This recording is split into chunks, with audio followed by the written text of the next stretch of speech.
আমার আল্লাহর ভালোবাসা যদি পাইতে চাও তবে এক নম্বরে শর্ত হইল আমার রাসূলের সুন্নাহ অনুযায়ী চলতে হবে। রাসূলের সুন্নাহ অনুযায়ী, রাসূলের ইতাআত ছাড়া যদি কেউ চলো ওইটা আল্লাহ তাআলার রাজি খুশির ভেতরে পড়বে না। ফলে আল্লাহর ভালোবাসা তোমার আমার জন্য কখনোই সম্ভব না। কথা কি বুঝতে পারলেন? এরপরে আল্লাহ বলেন ফাত্তাবিউনি, তুমি জানায়া দাও যেন তারা তোমার অনুসরণ করে। বলো তোমরা আমার অনুসরণ করো যদি আল্লাহকে ভালোবাসতে চাও।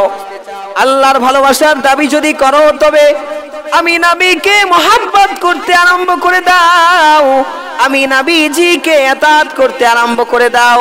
তবে কি হবে জানো?